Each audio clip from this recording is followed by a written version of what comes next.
마태복음 14장 22절 예수께서 즉시 제자들을 재촉하사 자기가 무리를 보내는 동안에 배를 타고 앞서 건너편으로 가게 하시고 무리를 보내신 후에 기도하러 따로 산에 올라가시다 저물매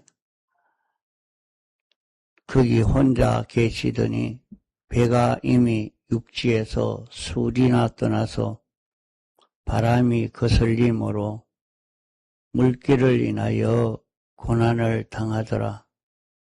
밤 사경에 예수께서 바다 위로 걸어서 제자들에게 오시니 그 제자들이 그 바다 위로 걸어오심을 보고 놀라 유령이라 하며 무서워하여 소리 지르거늘 예수께서 적시일러 가라사대 안심하라 내니 두려워 말라.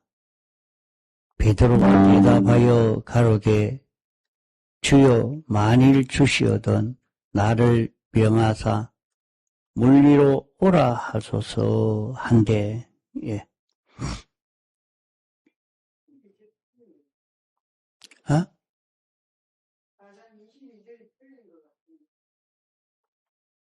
내가 마태복음 14장 제자들이 예수님이 재촉하시고 명령하신 그대로 순종해서 앞서 건너편으로 바다 건너편으로 가려고 출발했습니다. 예수님이 명령하시고 빨리 가라 그렇게 재촉한 독촉을 했단 말입니다. 재촉한 그대로 건너편으로 가려고 배를 타고 출발을 했습니다. 그러면 수리를 떠나서 육지에서 수리를 떠났다 이렇게 하는 말은 벌써 육지에서 가까이 있었으면 그만 돌아와 버리면 되잖아요. 그러나 수리를 떠나서 하는 것은 돌아올 수도 없는 아주 바다 깊은 곳 한가운데까지 갔다는 그런 말입니다. 수리를 떠나고 난 뒤에는 바람이 일어나고 물결이 일어나서 그들이 가지를 못하고 배가 가는 것이 중단이 되고 곤란을 당하고 있었습니다. 아주 풍랑이 일어났으니까 여기에 이 갈릴리 바다는 잔잔하다가도 갑자기 이렇게 돌풍이 일어나는 그런 일들이 자주 일어난다 그런 얘기를 합니다. 그러나 갑자기 돌풍이 일어난 것이 아니고 사람들은 지역적 특성이나 그런 것을 보고 해석을 그렇게 합니다. 이 지역은 돌풍이 자주 일어난다. 그래서 갑자기 돌풍이 일어났다. 이렇게 이해를 하죠. 그러나 그것은 영원 전 하나님이 예정하신 대로 된 것이지 예정에 없는 돌풍도 없는 것입니다. 하나님이 왜 이렇게 바람이 일어나도록 이렇게 했느냐 그것을 우리가 여기서 생각해 봐야 합니다. 여기에서 말씀을 읽어 보다가 보면 이렇게 추상해 볼 수가 있는 것입니다. 예수님이 자기들과 함께 계시지 않았지만은 그들이 예수님이 명령을 했습니다. 예수님이 바다 건너편으로 가라. 그러면 그 예수님은 어떤 분인가? 어린아이 도시락 하나로 5,000명을 먹이는 역사를 일으키신 주님이니까, 야, 주님 한 분이면, 주님이 하라면, 주님 시킨 대로 순종하면 굉장한 기적의 역사를 체험하게 됐단 말이에요. 안 그렇겠습니까? 도시락 한 개를 예수님 앞에 드리니까 예수님은 그것을 가지고 나눠주라 하면서 한 사람에게 줬겠죠. 그럼 그 사람은 또 다른 사람에게 주고 또 그 사람은 다른 사람에게 주니까 도시락 하나인데 주니까 또 있고 주니까 또 있고 또 그거 가지고 또 주니까 또 있고 예수님이 시키는 대로 하니까 뭐 도시락 한 개인데 뭐 마술이 그런 마술이 없죠. 굉장한 기적의 역사가 일어나는 것을 볼 때에 야, 예수님이 시키는 대로 하면 전지요, 전능이요, 완전이요, 뭐 이보다 더 좋은 길이 없다 하고 예수님을 전부로 삼을 수 있는 그런 저희들이 안 되겠습니까? 그런 마음으로 가득 차 있는데 예수님이 바다 건너편으로 가라. 그럼 가면은 또 어떤 역사가 일어날지 어떤 역사가 기다리고 있을런지 모르겠단 말이에요. 다시 거기 가서 예수님 만나서 또 어떤 큰 역사를 기대하면서 소망을 가지고 예수님이 그들 마음속에 충만해서 이렇게 바다 건너가는 그 길을 갔던 것입니다. 그러나 배를 타고 가니까 저들은 과거에 어부라 다 각각 주님 말씀에 순종으로 살지만은 오번에는 내가 노를 저을게 내가 돛을 잡고 이렇게 운전을 해보겠다 저래 하겠다 그러면서 갈 수 있었지 않겠습니까? 그러다가 보니까 배를 몰고 가는 거기에는 집중은 했지 주님 명령 순종에는 집중을 했지만은 명령하신 주님은 차츰차츰 잊어버리고 소망도 잊어버리고 전부 명령 순종에만 집중해서 갔지 않느냐. 이제 뒤에 있는 말씀을 볼 때에 왜 그런가 하면 예수님이 찾아왔는데도 예수님을 까마득히 잊어버리고 있었으니까 예수님이 유령이라 이렇게 생각할 수밖에 없었단 말이요. 왜 그러냐면 오병이어로 5,000명을 먹이신 그런 능력의 주님이면 물리로 오는 것도 못할 일이 아닌 것입니다. 그렇지 않겠습니까? 죽은 사람도 살리고 병든 자도 고치고 오병이어로 5,000명을 먹이신 그 주님이 무리로 오는 것은 뭐 어렵겠습니까? 이런 주님인 것을 자기들이 알고 있으면 주님이 내다 했을 때는 안심이 될 수밖에 없는 것입니다. 또 주님이 오실 때 걱정하지 않을 것입니다. 이런데 주님을 잊어버린 것 아니냐. 잊어버리니까 풍랑이 일어났다.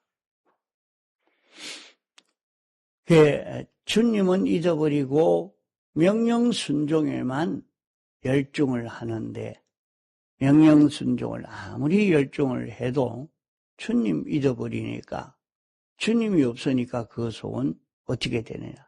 주님 오시면 악령이 주장하죠. 악령이 주장한다. 어떻게 제자들에게 갑자기 악령이 주장한다고 할 수 있느냐. 주님 없이면 주님이 인도하는 것 아니면 악령이 인도하는 것이지. 그것이 주님 또 인도 안 받고 악령의 인도도 안 받고 중간이 있느냐. 중간이 있을 수가 없는 것입니다. 그것은 사람은 비동적인 존재이기 때문에 주님의 인도 받든지 아니면 악령의 인도 받든지 둘 중에 하나라 말입니다. 이러기 때문에 주님이 인도하지 않으면 주님이 자기 속에 없으면 악령이 와서 주장한다. 악령이 주장하는 것은 뭐냐? 그럼 악령이 주장한다는 그 증거가 뭐냐? 악령이 주장한다는 것은 그들에게 기존 지식, 선입적 관념이나 경험이나 체험 이것 가지고 배를 몰고 가려고 하는 그들이 되어 있다 하는 말입니다. 그러면 순전히 하나님의 지식을 가지고 하려고 하는 게 아니라 인간 지식을 가지고 말씀을 순종하려고 하는 것이죠.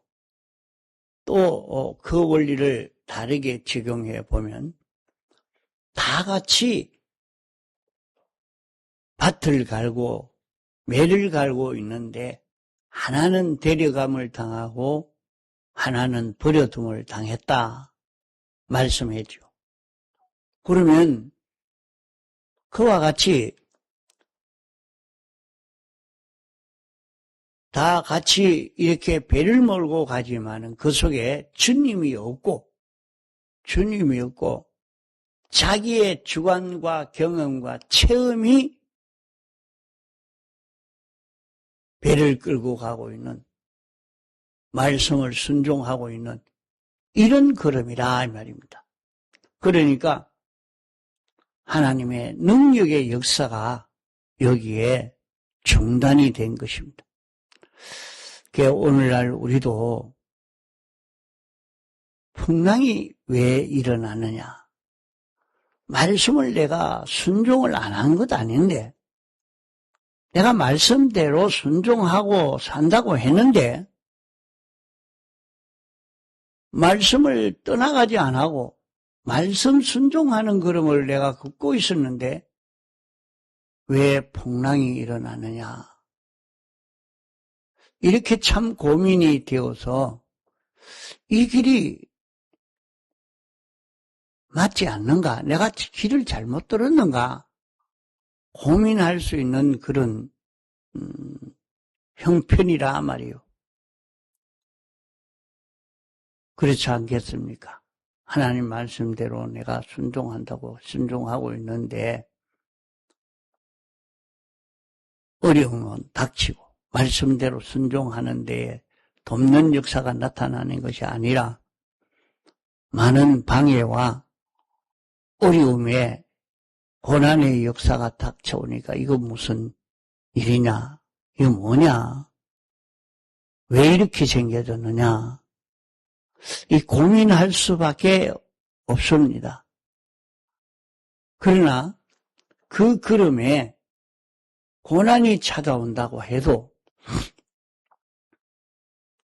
주님과 동거동행의 걸음이 되어지면은 그만 고난 속인데 평안한 그런 역사를 우리는 경험할 수 있게 되는 것인데,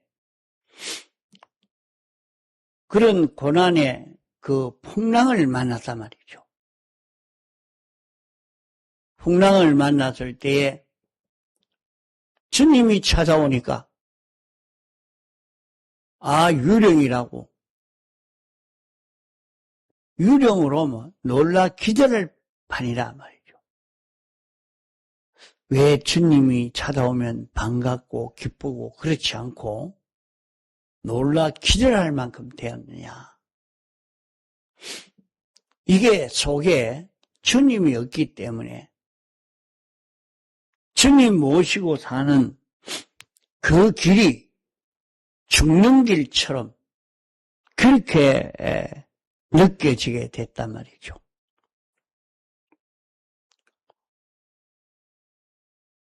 이 사건을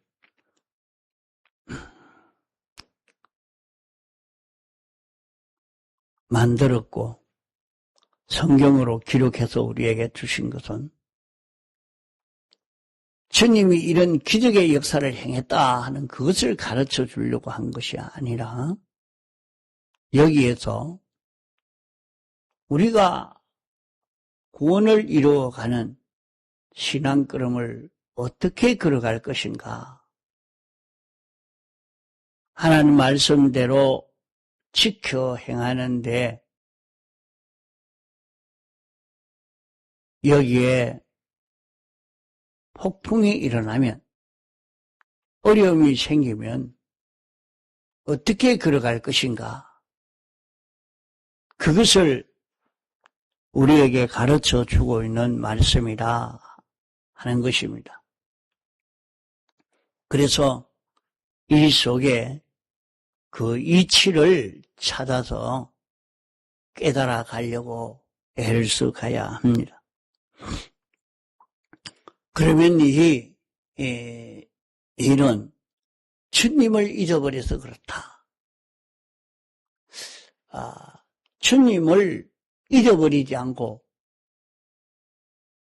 주님 모시고 주님 따라 동하고 정하면 우리 주님은 어떤 분이라 하는 것을 자기가 기억하고 믿고 그 주님 따라서 사는 것으로 이렇게 걸어간다고 하면, 그러면 주님은 어떤 걸음을 걷는 주님인가? 주님이 걷는 걸음은 일생 주님은 죄를 멸하는 걸음을 걸었습니다. 주님은 하나님의 뜻대로 사는 걸음을 걸었고, 하나님과 하나 되어서 하나님으로 인하여 사는 이 걸음을 걸어가신 것이 주님의 걸음입니다. 그러니까 주님 중심으로, 우리가 주님 중심은 주님 모시고 주님으로 인하여 동하고 정하는 자기가 되어야 된다. 그러니까 주님을 잊어버리지 않고 이게 참 연습이 많이 되어서 자기가 주님 따라서 동하고 정할 수 있는 이 실력이 좀 길러져 가야 됩니다. 참 이게 어려운 것입니다. 하다가 보면 주님은 없고 말씀 순종하는 것만 하고 있는 것입니다. 그게 주님이 없으면 악령이 말씀 순종하도록 그렇게 하고 있다 말입니다. 그러면 거기에는 악령이 말씀 순종하도록 해서 순종하고 있으니까 자기는 순종한다고 하는데 그건 구원이 안 된다 말이에요. 그건 하나도 구원이 안 된다. 이것이 껍데기 참 보고 알기가 어려운 그런 일입니다. 내가 말씀대로 순종하는데 왜 구원이 안 되느냐? 그런데도 구원이 안 된다.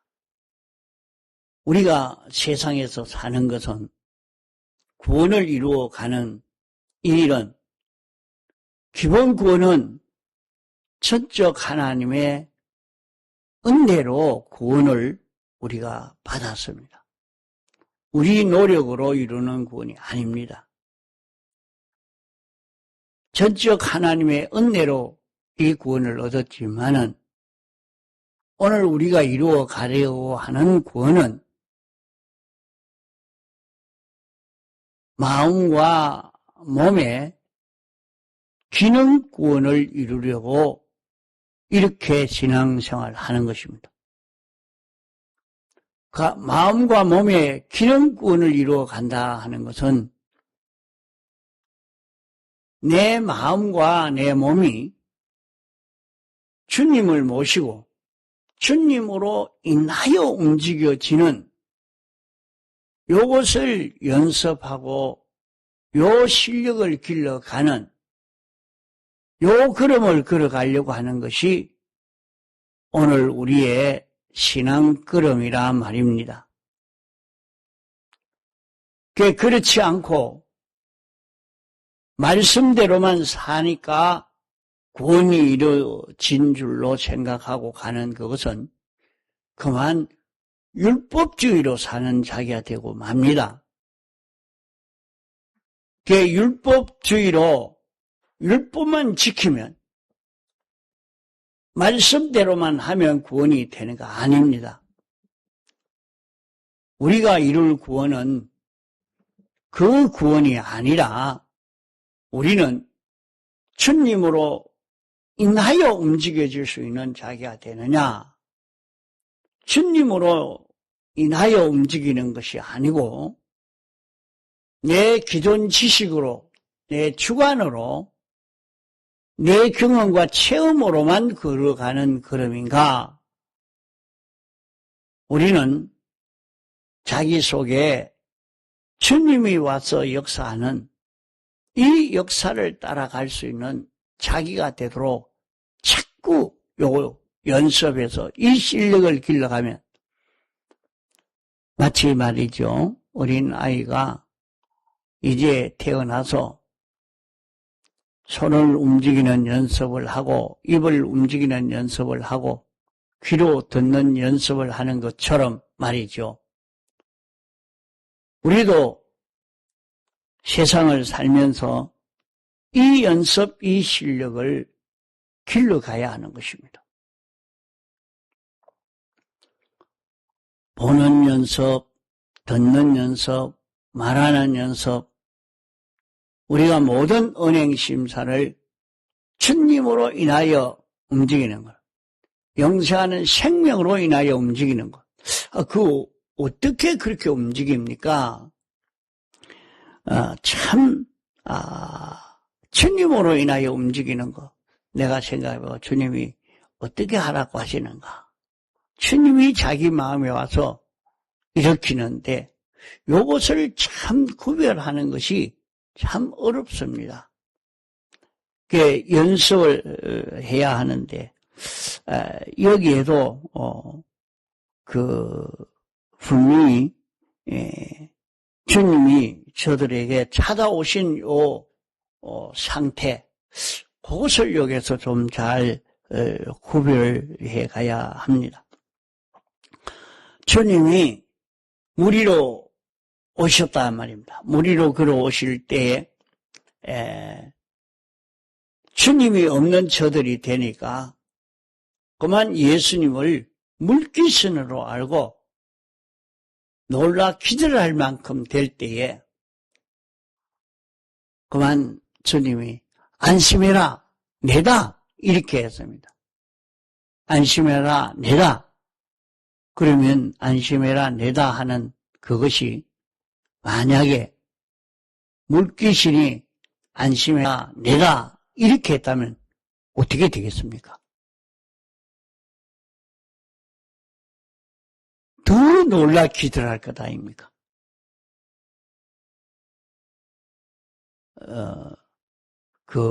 과거 6.25 때 그랬답니다. 6.25 때 인민군이 소련군 장교들이 이 남침을 해와서 사람들을 죽일 때 그냥 죽이지를 않았어요. 요사이는 덕석이라고 하면 잘 알 수가 없지만은 집으로 이렇게 만든 것입니다. 그 덕석을 내놓고 덕석에 사람을 돌을 말아가지고 그리고 대창으로 찔러서 죽이는 일을 했습니다. 참 무섭습니다. 그런 인민군이 와가지고 막 두려워 떠는데 내가 인민군이다. 내가 러시아 군인이다. 하면 얼마나 놀라겠습니까? 놀라 기절할 판입니다. 더 놀라죠. 그런데 제자들은 주님이 물 위로 오는 것을 보고 물귀신이다. 물 위로 오니까 물귀신이다. 이랬는데 예수님이 안심해라 내라 하니까 그 말을 들으니까 이상하게 제자들의 마음이 평안해졌습니다. 평안해졌습니다. 그만 걱정이 없었습니다. 유령이라면 그렇게 됐을까? 주님이 그렇게 말씀하니까 이상하게 마음이 평안해져 가는 요 역사, 그것이 뭐냐? 주님의 음성을 들었단 말입니다. 그럼 그런 역사가 우리에게 없느냐? 있단 말이에요. 이와 같은 역사. 우리가 성경을 읽고 말씀을 들을 때에 난제의 그런 입장에서 어려움의 입장에 있으면서 성경을 읽어야 되겠다. 또 오늘 말씀을 그럼 좀 한번 들어야 되겠다. 제독을 한번 해야 되겠다. 하고 듣는 데에 이렇게 해라. 너 지금 그것은 잘못했고 그 일을 이렇게 고쳐서 이렇게 해라.